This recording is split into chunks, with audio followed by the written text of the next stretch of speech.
Ismaïla Madior Fall moom mi nuy tudd ci li nga xam ne nag moo di benn mbir corruption bu toll ci 50 millions comme moom nu mu ko waxee waaye ki nga xam ne nag moo di Cheikh Gueye moom jàpp na ni loolee du 50 waaye 250 millions la ba tey ci boobule institution moom Ismaïla Madior Fall jàpp ni actuellement normes yi réew di doxee ak boobule loi wala boobule institution amaan dëppoowunu ndax boobule disposition ñu ngi ko taxawal ca atum 2002 actuellement kenn mosu ko appliqué. Fii ci biir Sénégal donc moom mi ngi daal di jàpp ni rek loolee dañ ko war a jubbanti waaye aussi gën ko dooleel pour rek mën a respecter ak yelleefu ñi nga xam tey ji ñoom dañ fay daal di àtte moom l'ancien ministre de la justice ba tey ci ay kàddoom mu nuy xamal ni beneen mbir bu am ci boobule institution bokk na rek li tax amul double degré maanaam tey ji ci institution ba ak ca àtte ba doo mën a def li nga xam ne nag moo di appel waaye tamit moom jàpp na ni beneen mbir aussi nekk na luy gàllankoor lii di haute cour de justice mooy député yi ñoo ëpp ñi nga xam tey ji ñoom ñooy àttekat yi alors Thioune nan nga jàngatee gis-gis bi nga xam ni moom la Ismaïla Madior Fall am nekkoon l'ancien ministre de la justice ci haute cour de justice bi nga xam ne actuellement boo moytul fii ak ay fan dinañu daal di entamer lii di procédure de mise en accusation contre Ismaïla Madior Fall. waaw c'est dommage de constater que haute cour de justice doxul. C'est dommage de le constater alors que obligatoirement dafa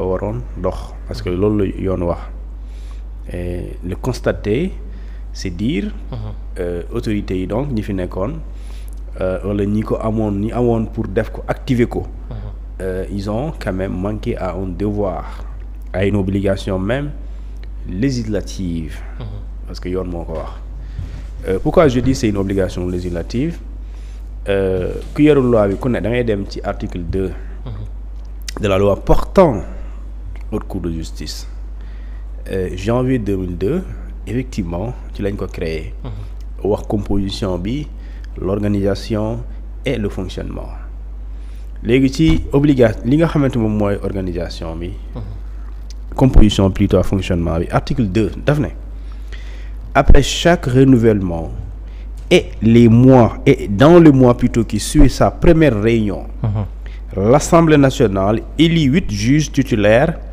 et 8 juges suppléants en son sein. loolu mooy lan mooy heure bu Sénégalais amee assemblée nationale bu bees heure bu ko amee weer bu ci topp d'accord weer bu ci topp bu député yi defee seen première réunion après dañuy ñëw installer haute cour de justice élire les juges titulaires élire les juges suppléants qui sont 8 total ñu nekk 16 mais ñooñu il faut entendre par juge ñi ñuy élire ni il faut pour tax ñoo di wooyee juge du ñu ay juge de quand je dis du ñu ay juge en tant que tel jàngu du ay magistrat du ñu ay magistrat c'est des députés mais soo leen tànnee ñu nekk haute cour de justice dañuy am statut de juge et loi bi daf ne l'élection est acquise à la majorité absolue des membres composant l'Assemblée nationale daf ne voilà article 3 dès leur élection les juges titulaires et les suppléants prêtent serment devant l'Assemblée nationale mooy député yi nga gisoo ñu kii xam nga ne vraiment kan moo nekk Ayib dafa nekk juge mais dès l'instant ñuy élire la ci 8 titulaires yooyu d'office juge nga d'office mais ci ni ñu xamee par exemple Ibrahima Ndoye magistrat la mais est-ce que Ayib Daffé vraiment magistrat la déedéet li tax mu nekk juge c'est parce que dañ ko élire et pourtant député léegi su nekkee député c'est un politique élu plutôt et qui devient d'office un juge dès l'instant qu'il prête serment léegi baa ma expliquer la lan moo nee nañu ils jurent et promettent de bien et fidèlement remplir leurs fonctions et de garder secret des délibérations des votes et de se conduire en tout comme de dignes et loyaux magistrats comme kay jeexal na ça veut dire que si la na nga jub mel nii yenent bi xam nga ne da nga koy roy mais doonoo ko loolu lay tekki kon lii jeex na léegi dañ la ne heure bu assemblée nationale amee bu ñu amee Sénégal boo amee assemblée nationale bu bees. dañuy bu ñu defee réunion bu amee benn weer boobu réunion bu njëkk bu ñu ñëwaatee. impérativement dañu war a. tabb haute cour de justice. waaw léegi lu tax taxawuñ ko depuis longtemps. lu tax taxawul. ñàkkul peut-être am na ministre yoo xamante ni waroon nañ leen yóbbu ñu rendre compte. parce que la preuve combien de rapports la ñuy gis chaque jour et ces rapports là ne datent pas de 2025 kon impérativement mënoo wax ne amuñu woon rapport du tax. et pourtant c'est des ministres qu'on cite dans ces rapports là la preuve si aujourd'hui y avait la haute cour de justice. avec Ismaïla Madior Fall boobu foofu lañ koy yóbbu. waaw léegi jeex foofu lay dem. kon pour dire que ñi bu waree def ku haute cour de justice doxaloo ko. kooku yow yaa ko war a doxal du cuun. léegi pour dire que ndax juges yooyu titulaires yi suppléants yi. ñu nekk député après nga koy comparer ak suñ fa ëppee. ñoom ñooy dafay mel ni dañuy influencer la décision du juge. déedéet mënul nekk cette loi bi ñu créé laa lire partie bi wax loolu. ci loi bi il y a combien d'alinéas? Il y a au moins 7 mais ñun dañuy dem ci 3e bi daf ne si la composition de la cour reflète son aspect politique elle marque son aspect judiciaire par la présence à sa tête d'un haut magistrat des cours et tribunaux en l'occurrence le président de la Cour suprême. D'accord, il a semblé plus indiqué jusqu'à cet égard que cette haute juridiction soit présidée par une des plus hautes autorités de l'ordre judiciaire national. De l'ordre judiciaire national. Donc loolu comprend par le premier président de la Cour suprême bu nekk fële. ci gars yi compte tenu du rang de la qualité des autorités politiques susceptibles d'être déférées devant elle c'est-à-dire devant la cour. donc dañ la ne donte haute cour de justice soo ko tuddee rek di nga xalaat mbirum politique waaye bu leen jàpp ne mbirum politique ba jàpp ne politique rek lañ fay wax. wala politique moom moo fay dox déedéet li tax ñu ne mbirum politique mooy député yi ñoom. juróom-ñett ci ñoom. ay titulaire lañ juróom-ñett ci ñoom aussi ay. suppléant lañ. waaye ñoom dafa am lu ñu mën def ak fu ñu mënul def dafa am lu ñu mën fekkee ak lu ñu mënul fekkee.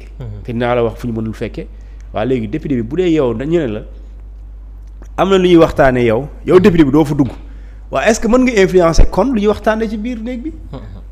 xala fii dañ ne article 17 et 18.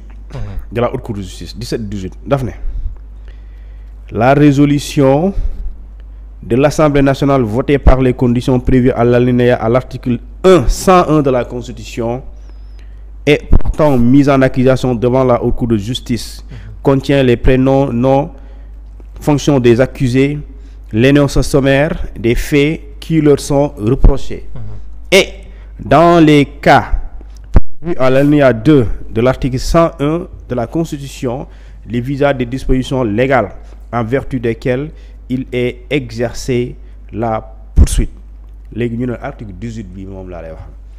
Les membres de l'Assemblée nationale faisant partie de la haute cour de justice ne prennent part ni au débat ni au vote de la mise en accusation.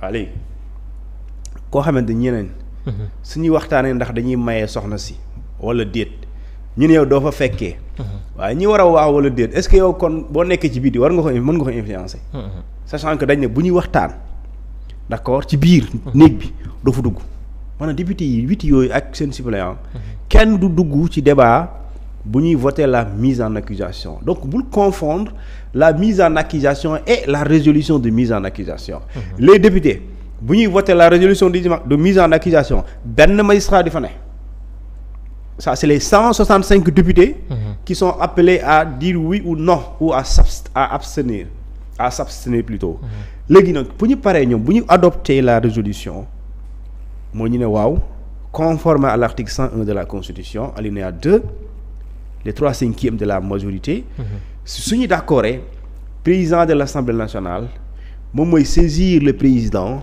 d'accord de ce qu'on appelle suma juumulee de la cour d'appel, du procureur général plutôt, du procureur général et du président de la commission pour yëgal leen ne procureur général plutôt pour ne ko voté nañu résolution bi règle loi bi ne immédiatement sans délai le président de la cour, le procureur général saisit le président de la haute cour de justice qui est le premier président de la cour suprême et le président de la commission d'instruction pour que ñoom tamit sans délai ñu dajaloo léegi dajaloo bi mooy waxtaan yooyu mooy débat bi mu la wax sànq.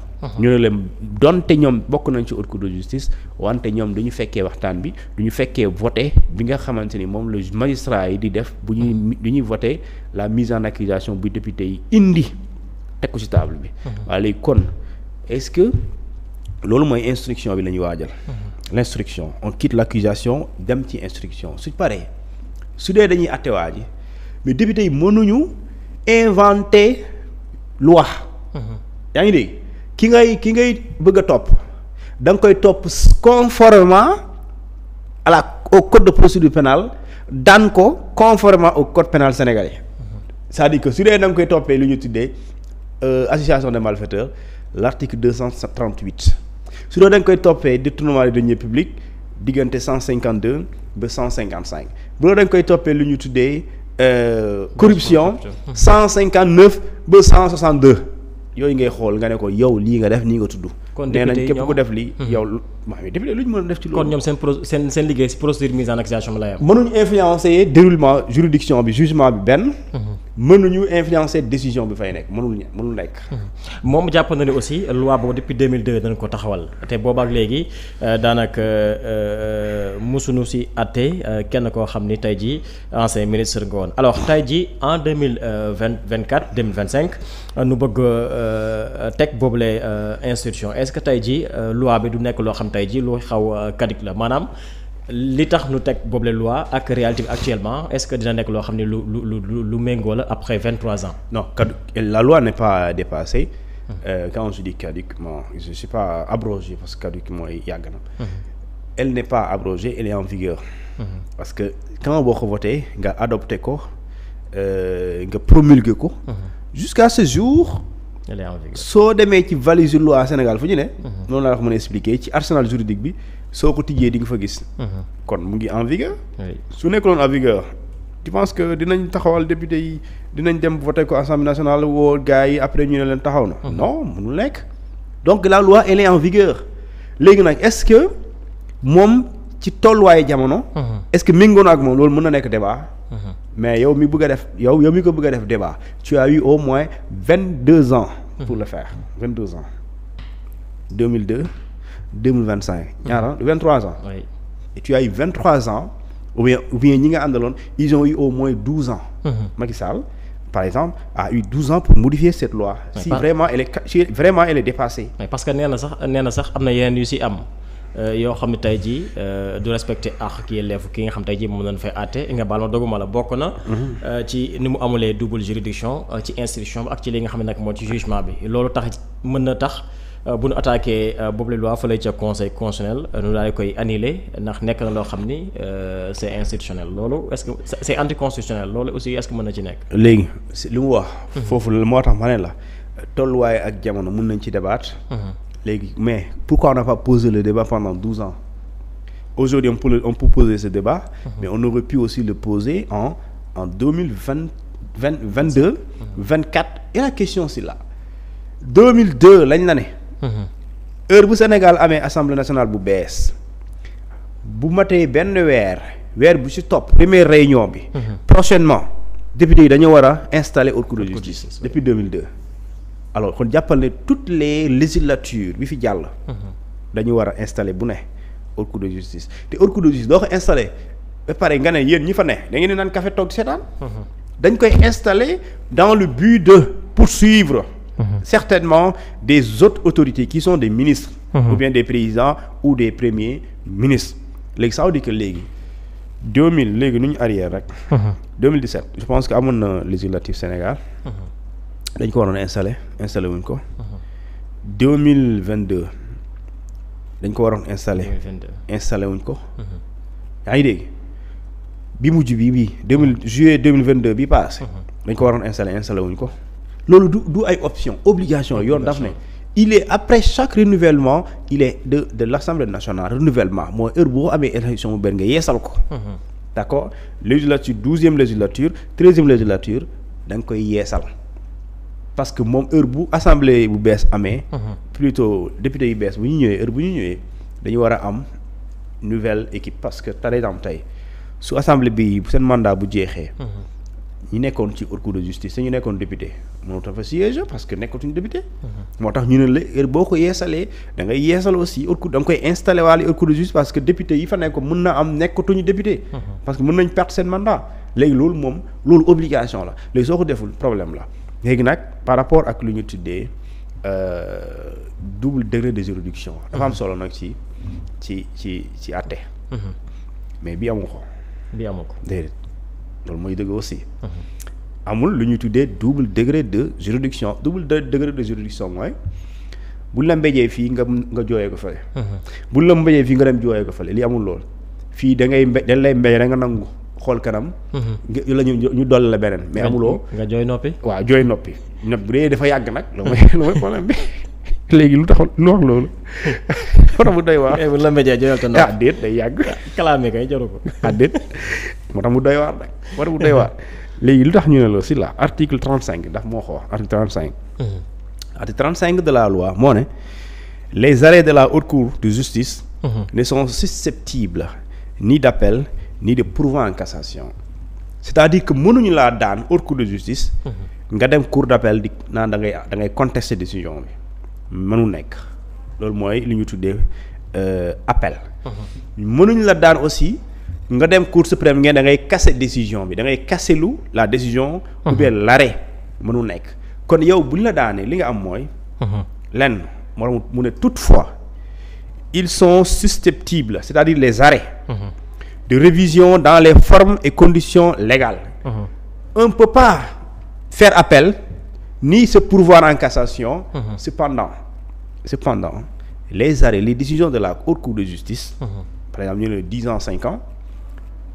le condamné peut demander une révision du procès, mais dans les mêmes conditions, dans les mêmes formes prévues par la loi. C'est-à-dire que doone daan nañ la 5 ans rek. nga ne non daan nañ ma léegi dama bëgg ngeen àtte ma léegi nga bëgg ñu àtte la nga ne léegi dama bëgg ngeen àtte ma sax waaye léegi soo demee àttee nii la ak nee la non ni ñu la àttee ba daan la ce sera la même manière les mêmes conditions. les mêmes dispositions les mêmes lois maintenant suñu la daanewaatee peine bi wàññi ko la yokku kooku yow la mais façon dans tous les cas révision mun na nekk d'accord mais mënul appel amul. cassation amul. loolu nag léegi bu amul loolu mooy l'absence de double degré de juridiction. est-ce que foofu violation du si am foofu la niroo ak foofu moom CREI day nekk doomu ndeyam. waaw est-ce que violation du si am parce que nee na normes internationaux yëpp loi bi dafay code de justice daf ko daal di violer. waaw léegi xam nga adduna bi lu tax chaque jour ñu lay na normes internationaux yi c'est parce que dañ ne le droit de défense dafa am solo droit de défense mooy tey nit ki mën nañ la tuumaal mais buñ la tuumaalee nañ la bàyyi quand même sa sañ-sañ nga défendre sa bopp. léegi luñ la teg rek. nga am sañ-sañ ne ànduma si am na fay toll xam nga fii on parle de juridiction de jugement on est dans la phase jugement mais la phase instruction am na fa la phase instruction tey su ma juumalee ça c'est les articles 20 je sais pas quoi buñ la voilà ñu ne la xoolal les actes de la commission d'instruction ça c'est l'article 23 alinéa 2 les actes de la commission d'instruction ne sont susceptibles d'aucun recours su tegee dara mënoo ne xam nga fii par exemple tey je donne l'exemple simple Farba Ngom su demandé liberté provisoire juge bi bañ loolu mooy acte bi juge bi bañee loolu acte la loolu la ñuy wax léegi l'acte Farba Ngom peut attaquer cet acte cette décision à la chambre d'accusation comme la Diop voilà léegi loolu li amul fii loolu amul fii déedéet instruction su juge d'instruction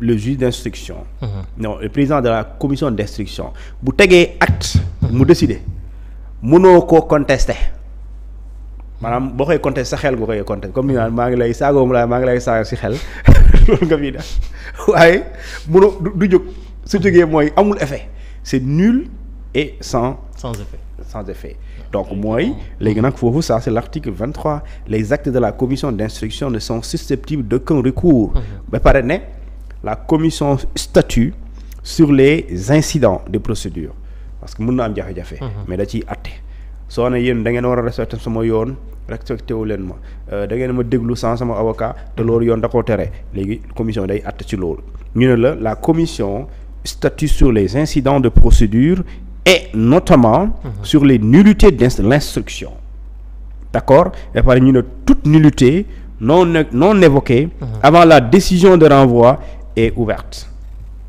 léegi nag loolu pour dire que d'accord au cours de justice baax na pour topp ministre yi waaye nag mayul leen benn yoon bu ñu mën a buñ ci mën a génnee bu ñu leen daanee c'est-à-dire que bu ñu la dooree 10 ans sëñ bi 10 ans nga baal ma mais amul recours 10 ans ngay tëdd 10 ans ngay tëdd xaw ma ndax président da lay gracier xaw ma ah ba pare mayuñ la occasion ne noo nekk ma ci réew mi non yéen a xam danga ne nekk ci réew mi bañ fi nekk moo yem xaaral ma wax la fu ñu ko wax ñu ne la article 36 xam nga nit mën ne waaye léegi qu'en est-il des ministres par exemple éventuellement ñu mën leen topp lan mooy nekk seen sort des fois gars yi dañ koy évoquer article 36 moo leen tontu nee na les règles de contumace sont applicables devant la haute cour de justice jeex na nee na la même boo dawee mën na la àtte te nekkoo fi kon jàppal ne si un ministre en fuite un ancien ministre en fuite ñu jugé ko haute cour de justice le juge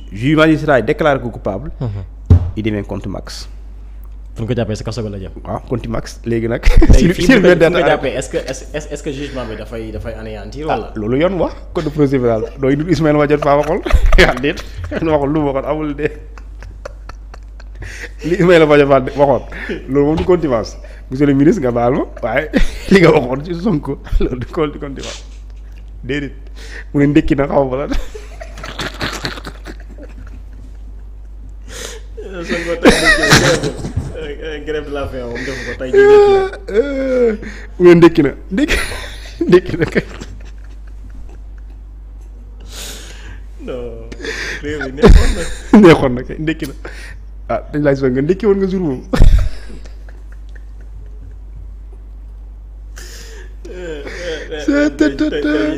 noonu ndekki na alhamdulilah ndekki na kay loolu baax la ndekki bañ a ndekki mooy la ñuy bañ réew mi moom la ñuy bañ nga wax mais si là pour dire que li ma nekkoon sax fàtte naa yaa ci contumace bi voilà contumace bi boo ko jàppee yoon daf ne s'il vient d'être arrêté ou bien s'il se constitue prisonnier d'accord le jugement est anéanti de plein droit mais ça bi si là bu ñu la waxee ne par exemple si le président Diomaye te nomme si le président de la République nomme te nomme tey da ngay dugg ci sa plein droit mooy tey bu la nommé tout de suite midi 1 minute lépp lu war a avantage fonction bi war a tax ñu nommé la da nga koy am maanaam du amul délai donc c'est immédiatement avec des effets immédiats des fois doo bind ñu ne décision bi avec effet immédiat waaw loolu mooy amul soo ko jotee rek mooy coo bi jeex na sëñ bi léegi nag ça veut dire que aujourd'hui damay bañ ñu théoriser non Ousmane moo waxoon ne non déedéet bu ñu fi tëjee nit te nekku fi ñu nekk par contumace yoon mu nee na s'il vient d'être arrêté soo ko jàppee ou bien s'il se constitue prisonnier ñaari condition la tant que ñaari conditions yi matul il est toujours contumax yàlla tere bu décédé bu la neexee nga ne le contumax est décédé il est contumax loolu la léegi nag boo ko jàppee daan bi effacé na léegi bu dee effacé na statut bu mu amoon ñu tuddee ko statut de condamné dootu ko nekkati dafay ñëwaat amaat le statut d'accusé kon bu ko amaatee dañ koy rejuger dans les mêmes conditions avec les mêmes dispositions maintenant doo ko jàppale nga ne ko voilà wala nga tëj ko ci benn kër nga ne ko contumax un contumax kay il est invisible et intouchable loolu mooy contumax. Très bien alors Thioune ba tey ci mbirub Ismaïla Madior Fall dañuy daal di desandi